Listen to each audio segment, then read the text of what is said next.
What it is, what it doing, how the hell are all of you? Yours truly, Petrov, fucker, back with another mother lover. You already know the deal. Grab your smoke, grab your drink, and lock in with your boy, because we back with another one. Now, in this one, we're going to be covering the Kenosha kid, Kyle Rittenhouse.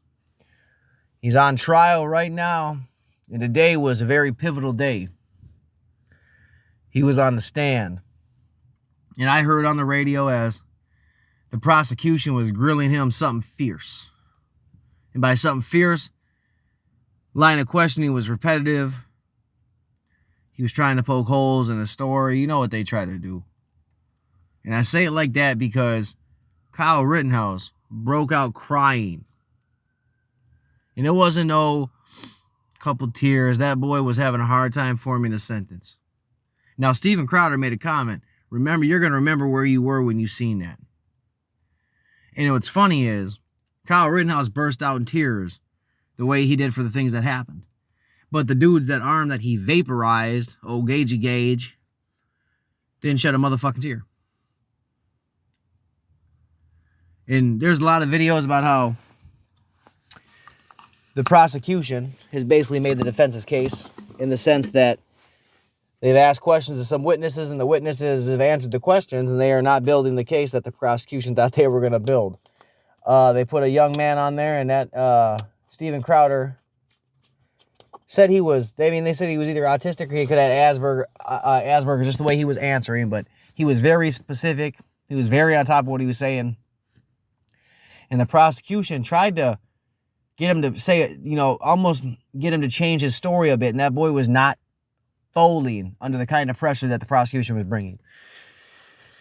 And when I say it like that, the prosecution is supposed to come hard. The defense is supposed to be able to defend it. We all know what the game is, right? We understand the game. We understand why it goes the way it goes. Might not always be fair. Justice is not always justice. And because if it was, Kenosha kid wouldn't be on trial right now. That's exactly how I see it. All them people that tried him that night had exactly coming what they got. They got what they had coming. You want to play with guns, you want to chase people down, you want to try to beat the shit out of people because you got the collective on your side, because that's what it was. That's why these boys was so hyped up that night. No, dude Gage had the gun, so he was extra hype. He was extra feeling safe. But the pedophile, rapist, whatever he was, Rosenbaum chasing him around, talking about beat your ass, rah, rah, rah. He got what he had coming. Other dude gonna try to crack him with a skateboard, this, that, you got what you had coming. You wanted to fight, you wanted to worry, talking about killing him. He got to you first. Be as mad as you want, be as upset as you want. He got to you first. Now, I say it like that because it is just that simple. If it's your life versus someone else's, you really going to be thinking about, what happens? Now, you're going to be worried about your life. You want to go home to your family. You want to go home to your mom. You want to go home to your wife, your kids. That's what you want. They want to go home to theirs. But if you're going to play that game, you're going to play with someone's life. You're going to play with your own life. You can't get mad when that shit gets snatched from you. And there's so many people that be acting like, he shouldn't have done what he did. He shouldn't have been state lines with the gun. There are so many incidences where I can literally say, what about the Chaz when the wannabe rapper or whatever was handing out guns to dudes that were just 18 because they said they were. You know what I mean? Whatever. Chaz, what was his fucking name? Raz. The Raz from Chaz.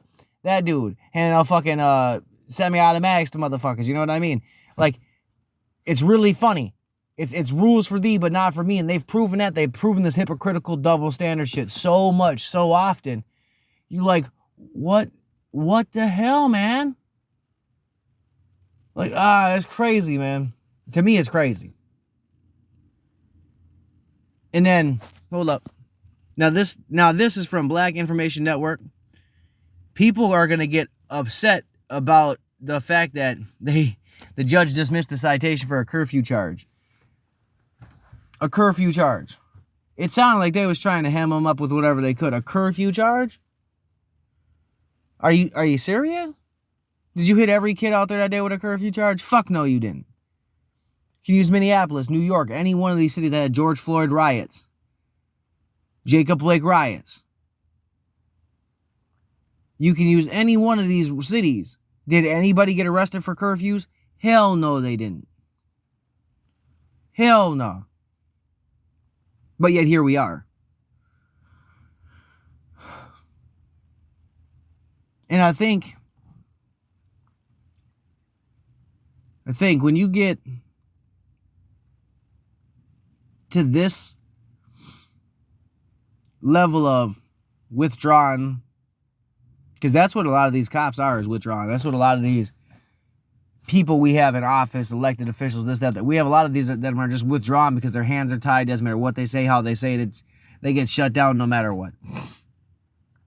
So it's not uncommon to see, in my eyes, this kind of turning. Well, why, if he was out past curfew, he should get the curfew violation. The judge shouldn't dismiss it. It's anything to hang him up. It's anything. And most of these people don't know him, never going to know him, never going to talk to him. But yet they got such hate and vim and vinegar in their motherfucking hearts for him. You know what I mean? They got such a hatred for him. They would rather see him hemmed up over just a bullshit curfew charge that he shouldn't even have gotten. But people want to see him hemmed up over it.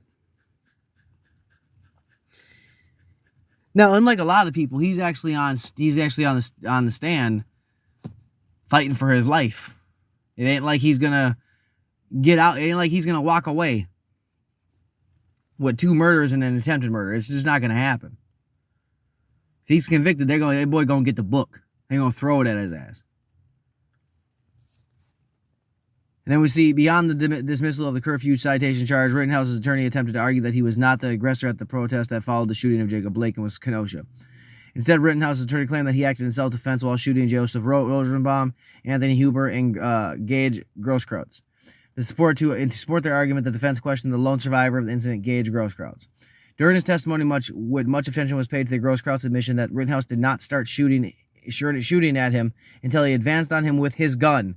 From then on, the defense portrayed him as the aggressor in the particular situation. See, right there, advanced on him with the gun. Let's highlight that for motherfuckers right there, because that's what he did. The video shows that. So if someone advanced on you with a gun, are you not gonna handle that? The fact that the prosecution so much so was focused on Joseph Rosenbaum right here, focused on him. Some of the questions I heard today was he was like, was he wearing a shirt when he attacked you the first time, when he threatened you the first time? Did he have a chain the first time? Kyle said, I don't know if he touched me, but he touched the barrel of my gun after I shot him. Now, myself personally, I'd argue, if they say a gun is an extension of you, yourself, the person, is that not him touching the gun, or is that not you getting too close? First off, it's not your property. It's not yours to touch. And Kyle Rittenhouse was out there on video to put out fires and to be a medic. He was out there to try to help people. He was not out there looking to maim and murder like so many would like to paint him out to be.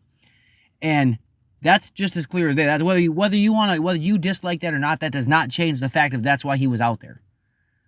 No, you don't get to spin it. No, you don't get to change it. And no, you don't get to, this is what I want. Your opinion in it does not make a fucking difference.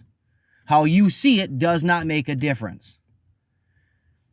And like, in a good example, Steve Crowder today's point listed off a bunch of people, Biden, the prosecution, all the people headhunting him, this, that, the other. Fuck you. That's, at the end of the day, that's what it comes down to. If you think your opinion matters more than the facts in the case, get fucked. Seriously, just get fucked. You're not helping anybody. You're not saving anything. Nothing of the fucking sort. And I get real tired of having people play that, poor is me bullshit. He shouldn't have did it, this, that, the other. You weren't in the situation. It wasn't you. And I'll be brutally honest. I'll be brutally fucking honest. Most people do not know what it feels like to get chased down from somebody trying to fuck your shit up. Most people do not know what it feels like to have someone swing a skateboard, a baseball bat, etc. at them. Most people do not understand what it's like to get punched in the face. Nonetheless, to be chased down by multiple fucking people to get your ass beat. As we've seen the left do so many times to so many different people. Antifa doesn't fight you one-on-one. They fight you 10-on-1. There's a reason when Kyle Rittenhouse was out running around getting chased down. That's the reason more people kept adding on to chasing him. Because that collective, that mob mentality gave all of them the cojones. It's almost like they all went out and drank a fifth of whiskey and felt that they had that liquid courage. That's exactly what it looks like. A lot of these motherfuckers would never say it with their chest out if you paid them to. I'm sure Gage hid behind a gun before and after this difference. Boy was never going to run no one's fade. He was never going to try to box. He was never going to try to do none of that. He literally made a post after his arm was vaporized, blown off, however he said it, that he'd have killed Rittenhouse had he had the chance, or he should have killed Rittenhouse when he had the chance. But you didn't. It's a lot of talk. It's a lot of bravery after the fact. It's a lot of bravery when hindsight is 20/20. You know what I mean? And I'm gonna keep pointing it out. I just think it's bullshit. I mean, I don't really try to speak on the Rittenhouse thing because I'm not bringing up lawyers. I'm not bringing up statements. I'm talking about what I see and my opinion on it, and what I hear. And when I listen to Styx Hexenhammer, Tim Pool, Elijah Schaefer, Steven Crowder, I am not worried about them trying to lie or tell any mistruths or anything like that, because you can clearly tell that's not what they're about. They're not trying to lead you astray because they think it's funny. And a lot of these people out here that do commentary, do content, when talking about Kyle Rittenhouse, are purposely going to lead you astray and purposely lie to you to make their side look more credible, better, this, that, the other. You already know what it is. We've seen it. But then it even goes, when you were standing there 3 to 5 feet from him with your arms up, he never fired, right? Defense attorney Corey asked. Correct. It wasn't until you pointed your gun at him, advanced on him with your gun. Now your hand is down, pointed at him. He fired, right? Correct. Dude blew your arm off.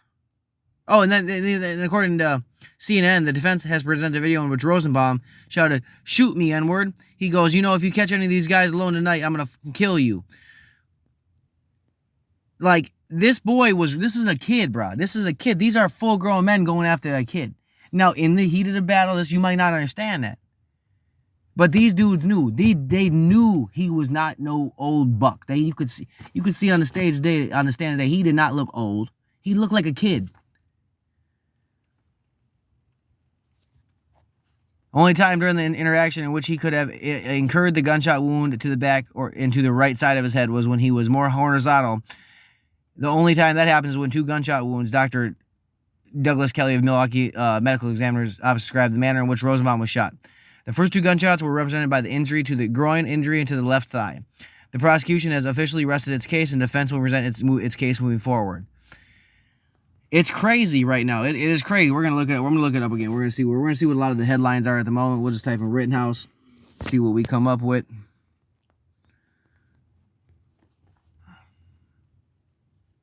Yeah, he testified. Right there, a man shot by Rittenhouse admits he pointed a gun at Rittenhouse. The prosecution of Rittenhouse is a disaster. And that's from Washington Examiner. Murder case thrown into jeopardy by mistrial. Rittenhouse testifies. Rittenhouse trial update. Rittenhouse takes the stand. It's crazy. And the prosecution resting their case. They're gonna come back. And, they got to do the cross examination, this, that, other. But they knew when they rested their case, they have fucked up, putting Grouse Krauts and whoever else on the stand that really did not help their case. Now let's look at the Washington Examiner to finish out this episode.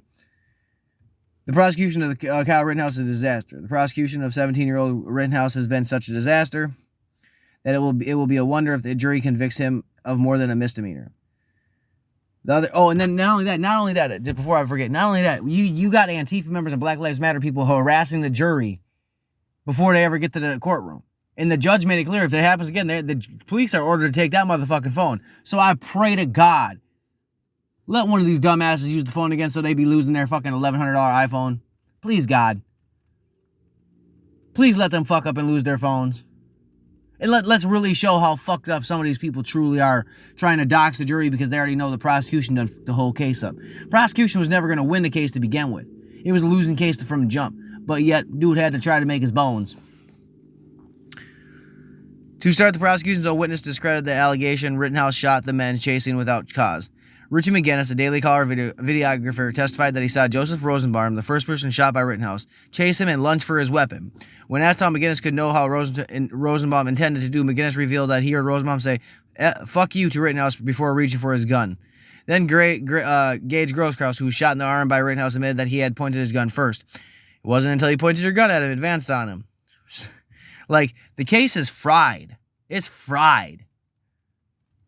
It's so burnt. It's like a burnt piece of toast just came out the toaster. You don't even want it. You don't want to take a bite. It's stiff. It's done. Nothing's going to go good. It's done. Toss that bitch in the trash and forget about it. That's where we at. And that's where It should have never got to this point to begin with. You literally got a kid, man, that has the internet going after him. You got the internet going after him. You got full-grown ass adults making death threats. Can't even crowdfund. And this man is still willing to take the stand and tell the story, the truth. Not what the prosecution wants to be, the truth of what happened. And they always say the truth shall set you free. And then it even says, as a result of Binger's ineptitude, Rittenhouse's team asked for a mistrial with prejudice. Whether Stroder grants this request will depend on whether he believes Binger has unfairly predicted the jury against Rittenhouse. But for now, it looks like Binger's behavior has helped rather than hurt. And now, Thomas Binger's line of questioning after Binger brought up Rittenhouse's statement previously ruled inadmissible. Schroeder rebuked Binger for trying to draw an adverse inference about Rittenhouse's decision to plead the Fifth Amendment before eventually agreeing to take the stand, which could amount to a grave constitutional violation of Rittenhouse's rights. This is what, and that's kind of why I started with the curfew. It's almost like they're going to go after everything the judge does that's in favor of Kyle. They're going to go after anything that is in favor for Kyle. And if it's not, then they're going to do their best to not shine any light on it until after the fact. Like curfew violation, they didn't want to talk about any of that till it got dismissed. Now we got articles about it. See what I mean? That's where I think Kyle really has it going. A lot of these people got it out for Kyle. They got it out for him. And all I can say is God must be in this boy's corner to have so many hiccups out the gate when it came to the prosecution. It's got to be God. Now, what do y'all think? You think the prosecution's got this signed, sealed, and delivered? Do you think they really screwed up the case? Do you think that they're unfairly going after Rittenhouse? Do you think that he's getting justice the best way it could be served? You know what I mean? Or do you think that Kyle Rittenhouse is a murderer and deserves the worst life sentence and this, that, the other possible? You already know what it is. Stay blessed, stay safe. Like, share, comment, subscribe, whatever it may be, however you listen to this link. Holla at your boy. I interact back. You already know what it is. Peace.